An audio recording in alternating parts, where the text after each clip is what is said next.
మీ business ని develop చేసుకోవాలని అనుకుంటున్నారా?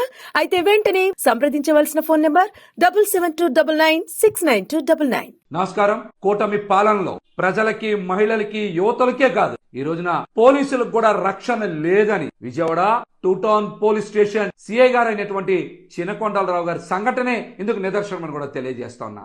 గత 3 రోజులుగా చినకొండలరావు గారు విధులకి హాజరు కాకుండా ఆయన ఫోన్ స్విచ్ ఆఫ్ చేసి జీప్ కూడా పోలీస్ స్టేషన్ దగ్గర పెట్టి వెళ్ళిపోయారనేటువంటి వార్తలు పేపర్లో వస్తా ఉన్నాయి. మరి పోలీసులకు కూడా ఈ ప్రభుత్వంలో రక్షణ లేదంటే రాష్ట్రంలో లా అండ్ ఆర్డర్ ఉందా లేదా?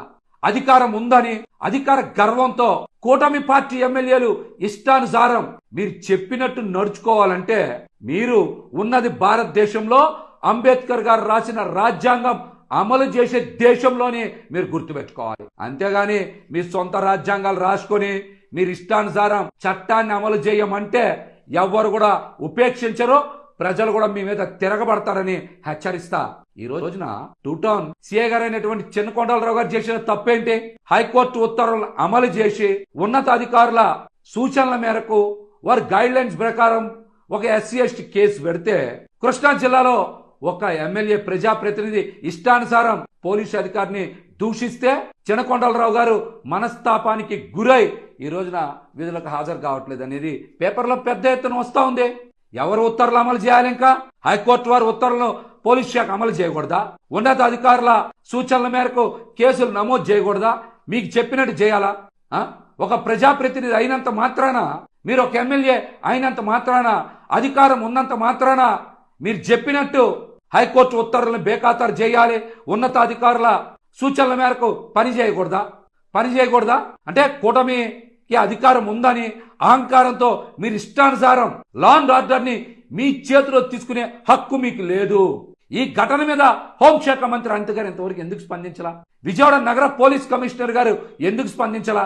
ఒక SHO గారికే విధులు నిర్వర్తించేటువంటి అవకాశం లేనటువంటి పరిస్థితులు ఈరోజు రాష్ట్రంలో ఉన్నాయంటే రాష్ట్రంలో లా అండ్ ఆర్డర్ ఎంత దిగజారిపోయిందో ఈ ఘటన మరొక నిదర్శన.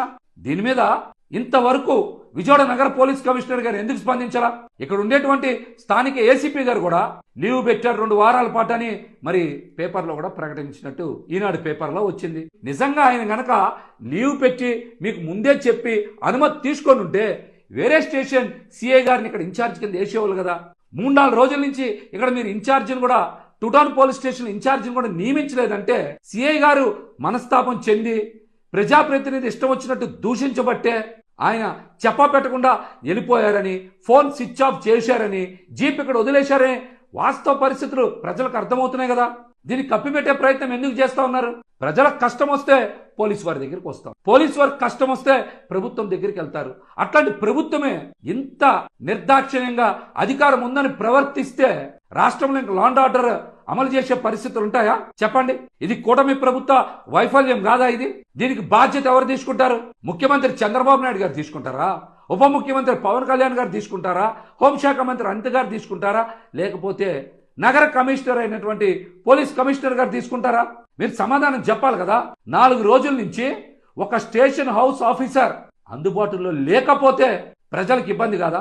అత్యవసర కేసులు వచ్చినా, అత్యవసర పరిస్థితులు వచ్చినా ఎవరు ప్రజలకు అండగా ఉంటారు? వ్యవస్థల మీద, వ్యవస్థకే నమ్మకం పోతే ప్రజలు తిరుగుబాటు వస్తుంది. అట్లాంటి ప్రభుత్వాల మీద ప్రజల తిరుగుబాటు వస్తుంది. మేము ఇబ్బంది పడేటువంటి పోలీసు అధికారులు కూడా ఒకటే తెలియజేస్తున్నాం. ఈ రోజున వైఎస్ఆర్సీపీ నాయకులుగా మేమందరం కూడా ప్రతిపక్షంలో ఉన్నాం. మేము ఖచ్చితంగా అన్యాయం జరిగిన చోట, అవసరమైన చోట ప్రజలకి, అధికారులకి ఖచ్చితంగా అండగా నిలబడతాం. మీరు కూడా ఇబ్బందులు వస్తే మాలాంటి నాయకుల యొక్క సహకారం కోరుకోండి, తప్పులేదు. మేము కూడా అన్యాయాన్ని ప్రశ్నిస్తాం. ఇది మా బాధ్యత. ప్రతిపక్షంలో ఉన్నప్పుడు మా బాధ్యత ఇది. ఖచ్చితంగా మేము నిలబడతాం. ఈ రోజున ప్రతి సందర్భంలో కూడా జగన్మోహన్ రెడ్డి గారు ప్రజల తరపున బయటకు వచ్చి మాట్లాడుతూ ఉన్నారు, ప్రజలకు అన్ని విషయాలు తెలియజేస్తూ ఉన్నారు.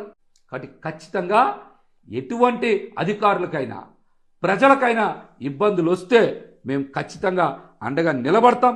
మాకు చేతనంత సాయం చేస్తామని కూడా ఈ సందర్భంగా తెలియజేస్తా.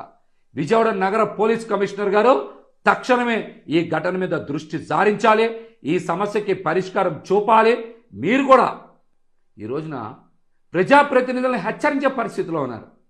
హైకోర్టు వారు ఉత్తర్వులు అమలు చేస్తే ప్రజాప్రతినిధికి వచ్చిన నష్టం ఏంటి? పై అధికారుల సూచన మేరకు కేసు కడితే ప్రజాప్రతినిధికి వచ్చినటువంటి ఇబ్బంది ఏంటి? అధికారులు ఎవరి సూచనలు పాటించాలి?